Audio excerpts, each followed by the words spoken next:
mon petit papy, Papy Joe, Oncle Jay. Hé, salut. Mais qu'est-ce que tu fais ici? Eh bien, je suis là parce que Papy Joe, il se repose. Mais pourquoi il doit se reposer, lui? Ben, il est vieux, Papy Joe. Tu comprends? Il doit faire la sieste de temps en temps. Et qu'est-ce que tu fais là, pitchounette? Mais moi, j'arrive pas à dormir et je voudrais bien que tu me lises une histoire. Ah, Papy Joe te raconte des histoires avant de t'endormir? Oui. Bon, bah écoute, je vais te raconter une histoire de mon pays ensoleillé. C'est une histoire où il y a plein de petites poules. Des poules? Ouais, des Coq, poules, coq. des poulettes. Elles s'appellent Carmen, Carmelito. Mais il n'y a pas que ça, hein. Il y a Caramel? Ben, tu verras, Carmel. Ça t'intéresse? Oui. Allez, alors tu es sage, hein, ok? Attention.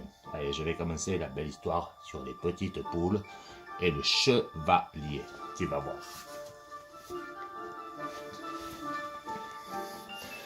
Au poulailler, c'est la famine.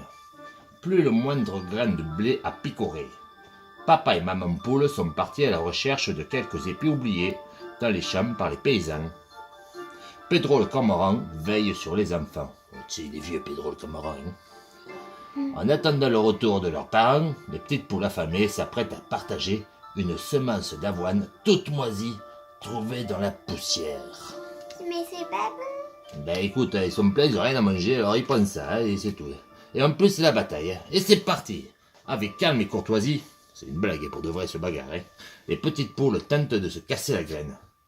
Mais consternation, c'est une invitée surprise qui s'empare de la délicieuse friandise. Tonnerre de Bresse! Alors que Carmen et Carmelito tentent de récupérer la précieuse pitance, un profond désespoir s'empare du poulailler. On va tous mourir de faim. Ce n'est trop pour qu'on combatte qu'il à l'adresse des petits ventres vides. Oh les amis, moi je sais retrouver du blé. Suivez-moi. Partons à la quête du grain. Qu'est-ce que tu crois qu'ils vont trouver, Pichounette? À la quête du grain? Du grand blé? Ben écoute, on va voir dans la suite de l'histoire. Ça te plaît, c'est bon? Je continue? Allez, ça marche. Que faire? Se demande la petite Carmen. Suivre les copains ou attendre sagement le retour des parents? Oh oh, il va avoir de l'orage, dit leur ami Bellino. Vous attendez ces grondements? Non, j'ai mis Carmelito, c'est mon ventre qui fait affreux gargouillis. Carmen, ma sœur Carmen, ne vas-tu rien venir? Je vois le soleil qui est tout droit, de la poussière sur le chemin qui montoie, un coq et des poules qui s'avancent. Youpi! Nos parents rentrent, poulailler! Hélas, la joie est de courte durée. C'est le vieux Caruso et sa famille qui fuient la région. Notre ferme a été pillée, leur raconte-t-il. On nous a dérobé nos réserves de blé. C'est terrible. Le gosier noué, Carmen demande. Avez-vous rencontré mon papa et ma maman? La dernière fois que je les ai vus, petite, répond le vieux Cocaroso, tes parents se dirigeaient vers l'auberge du Cocardi. Petit Coq et Carmela, accompagnés de Tontine Coquette, marchent depuis plusieurs heures maintenant, sans avoir rien trouvé à manger. Quelle désolation, se dit Carmela. Les champs de blé sont dévastés. Que s'est-il passé ici? Soudain, une voix jaillit de nulle part et les interrompt. Silence! Éloignez-vous vite ici! Oh! Crête-molle, s'étonne Petit Coq. Que fais-tu cacher dans ces guenilles, mon pauvre vieux? Chut! À la fin, la bête n'est pas très loin. Mais de quelle bête tu parles? Mais de la créature gigantesque qui écume la région, répond Crête-molle en tremblant de toutes ses plumes. Un monstre qui répand la terreur en pillant les poulaillers, les champs et les greniers à blé. Et maintenant tous les trois, filez! Vous allez nous faire repérer par la bête! Eh, ils ont l'air d'avoir peur de la bête, hein? Oui. Et tu crois que c'est quoi la boîte, toi? Mais je sais pas, moi. Un gigantesque oiseau? Eh ben écoute, on va voir dans la suite de l'histoire. Allez, je continue. Les mauvaises nouvelles rapportées par le vieux Caruso ont fort inquiété Carmen et Carmelito. Aussi, suivis de leur inséparable ami Bellino le mouton, ont-ils décidé d'aller à la rencontre de leurs parents. Les voici en vue de l'auberge du coq hardi. Papa! Maman! Carmen, Tantine, où êtes-vous? Lorsqu'ils pénètrent dans l'auberge, une voix apeurée les interpelle du fond d'une marmite. Referme vite la porte. Vous jouez à cache-cache, monsieur Hardy? Demande Bellino. C'est bien le moment de plaisanter. Coquardi décrit alors la vision de cauchemar dont il a été témoin. J'ai vu une bête, dit-il, à quelques pas de moi. Une créature des enfers, mi-coq, mi-serpent. Mais pourquoi nous racontez-vous des sornettes, monsieur Hardy? Demande Carmen. C'est pas rigolo. C'est la vérité vraie, s'emporte le trouillard. Seul le chant du coq peut terrasser l'horrible créature. Si elle t'entend, elle meurt sur le champ. Mais aucun coq n'y est jamais parvenu. La bête, les a toujours foudroyés, avant qu'il n'ait pu crier « Cocorico ». Et nos parents? S'inquiète Carmelito. Ton père, Carmela, et ta tante Coquette sont en route pour le château, là où se terre la bête. Les vaillants petits poulets, partis depuis 1 heure à la quête du grain, arrivent aussi en vue du château. Ils ignorent tout du danger qui les menace.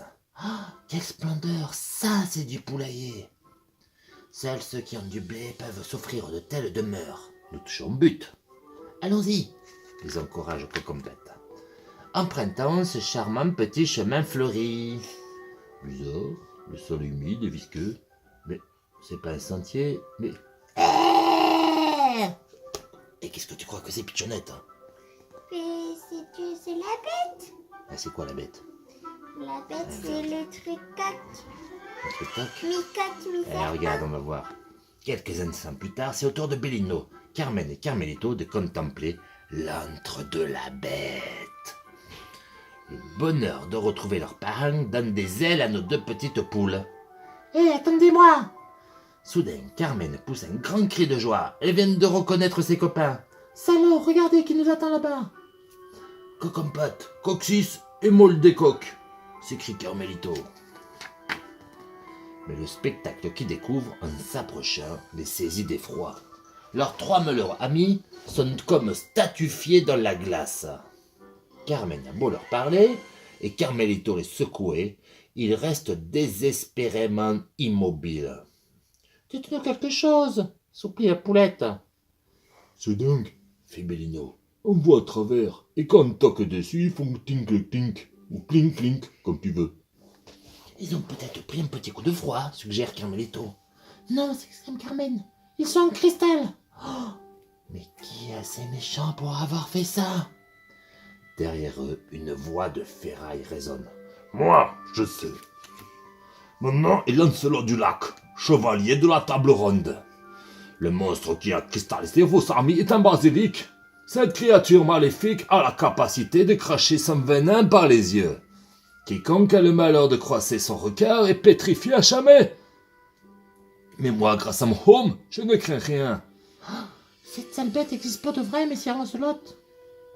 Le basilic est engendré dans un œuf, pondu par un coq, couvé par un crapaud. Carmelito est soudain très inquiet. Un œuf de coq. Et si Gargouille qui fait son ventre depuis des jours, c'était ça. Un œuf qui voudrait sortir. Oh maman mia. Seigneur Lancelot, avez-vous déjà rencontré un basilic? Une fois, sur un chapiteau de la basilique des Vézélés. Eh bien, même en pierre, il était terrifiant. Chevalier Lancelot, avez-vous le pouvoir de sauver nos copains de mon Carmelito? Sois rassuré, dès que j'aurai vaincu le basilic, ils retrouveront leur vie comme par enchantement. Allez, montez, vous allez voir comment on se bat. Un chevalier de la table ronde. Nom d'une poule verte, s'écrie soudain Carmelito. Je sais comment se protéger du regard de feu du basilic. Je retourne au poulailler chercher l'objet qui va nous aider à vaincre la bête. Attendez-moi sur le pont-levis, je reviens. Un objet? Quel objet? Demande Carmen intégrée. Carmen, c'est quoi un pont-levis? Le mot date du XIIe siècle, c'est un pont mobile qui se lève ou s'abaisse à volonté au-dessus d'un fossé de château fort. Et il est enfermé! On l'enfonce à coups de pelier. Arrivé à la porte du château, On perd les crottes de poule, Tantine Coquette, cristallisée elle aussi. Monstre, tu as osé t'attaquer ma Tantine, je te préviens, Basilic. Si tu as touché une seule plume de mes parrain, je te transforme en paillasson. Non, Carmen, non! Hé, Vous n'êtes pas content de Carmelito? Chevalier Lancelot, revenez. Carmen, reste. Papa, maman. Oh là là, ça va s'en passer des choses, il va s'en passer. Je Tu crois sais- qu'ils vont s'en sortir? Non. Non? Bon, ben j'arrête l'histoire, si on sort pas, et c'est fini, puis voilà, un peu cher. Oh. Oh, mais si. Je t'ai eu, hein. Attends, bah, la suite, on va voir. Lorsque Carmen débouche dans la vaste salle du donjon, son petit cœur de poulette s'arrête. Ses parents sont là. Mais, pour leur grand malheur, Piticoque et Carmela ont eux aussi croisé le regard venimeux du basilic. Son papa n'a pas eu le temps de pousser son fameux cocorico. La bête les a changés en statue de chrysotale. Pendant que Lancelot du Lac inspecte la pièce, Belino tente de réconforter son ami Carmen. Mais peut-on se consoler de la perte de ses chers parents? Soudain, voilà que la salle voûtée s'assombrit. Belino lève les yeux et sent la laine se dresser sur son dos. Ok, il est pas beau lui. Remarque qu'il a peur, le petit mouton. Un éclair, le chevalier de la table ronde brandit sa lourde épée à double tranchant. Suis Lancelot du Lac, prépare-toi à mourir, créature du diable. Il n'a pas achevé de défier le basilic, celui-ci d'un regard incandescent le pétrifie. Il en faut plus pour décourager la poulette, qui s'empare de l'arme. Tremble, mocheté, je suis Carmen, fille de Carmela et de Piticoque, et je vais te lâcher menu. Hélas, la témérité ne suffit pas, et un seul coup d'œil, et ça n'est fini. C'est terrible. Oui. T'as pas trop peur, Pichounette? Si. Je vais faire des cauchemars. Tu veux que je te lise 3 petits cochons à la place? Non, je vais que tu continues. Bah ok, je continue. Le petit poulet rose est de retour au château. Carmelito, oh Carmelito, c'est épouvantable, s'écrie Belino dans tous ses états. Le bain. Le basilic, il s'en est pris à tes parents, et ta petite sœur. Il a même dessoudé le chevalier. Poursuit-il en voulant entraîner son ami vers la sortie. Les minutes de cette brute sont comptées, répond calmement Carmelito. Oh, ce pauvre poulet n'a plus toute sa tête, se récrie le petit Bélier apporé. Non, je suis pas un zin, regarde, grâce à ça, j'ai toutes mes chances. Je le reconnais, ce sont les lunettes de protection de Céleste, la petite poule verte, se souvient Bélino. Je t'attendais, mal peigné.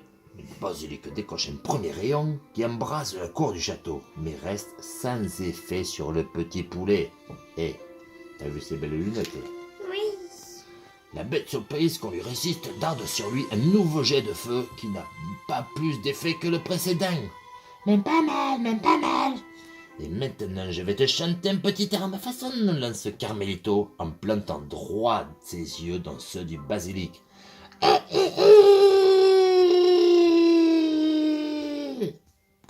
Dès les premières notes, la créature se met à gonfler, à enfler, à grossir. Et elle monte, elle gonfle, et elle éclate comme une vulgaire châtaigne. Pouf. Elle me fait tousser, tiens. Aussitôt, les 7 poules de cristal retrouvent leur belle apparence. Seul Lancelot encore un peu l'esprit embrumé. Oh, comment je m'appelle, moi, tes chats? Blancelot? Non. Blanchelot? Non. Arceau? Chanchelot? Aria, c'est ça, Chanchelot, tu lac? Ah, j'ai trop fait. Puis ce sont les chaleureuses retrouvailles. Toute la famille est de nouveau réunie. Papa, maman, tantine, mes tout petits bébés, Carmen contemple le reste de la bête qui flotte dans les douves du château. « Ah, il est fort, mon frère !» dit-elle d'une voix pleine d'admiration. Les réserves de graines découvertes dans le grenier vont mettre un terme à la famine. Tout le monde a le sourire. De toutes parts, on accourt et le héros du jour est admiré, embrassé, félicité. Pour fêter dignement l'événement, Pedro le cormoran, le vieux cormoran, tu sais qui les garde. Il s'est mis au fourneau afin de régaler petits et grands. Il a mis les petits plats dans les grands. C'est prêt, à table tout le monde. Miam. Mais qu'est-ce que t'as préparé de bon? Demande en chœur les petites poules qui accourent joyeusement. Ce sont des pâtes au basilic. Ouais, cote. En fait, ils se sauvent tout parce qu'ils ont peur, regarde, le basilic. Et voilà, c'est fini, Pichounette. Ça t'a plu? Oui. Les petites poules et chevaliers. Eh ben, trop J'ai cool. peur qu'un basilic vienne à la maison. Mais non, t'inquiète. Allez, va vite, au dodo maintenant. Et la prochaine fois, ça sera Papy Joe qui te racontera l'histoire parce qu'il aura fini sa sieste, lui, hein. Allez, bonne nuit, pichonnette. Allez.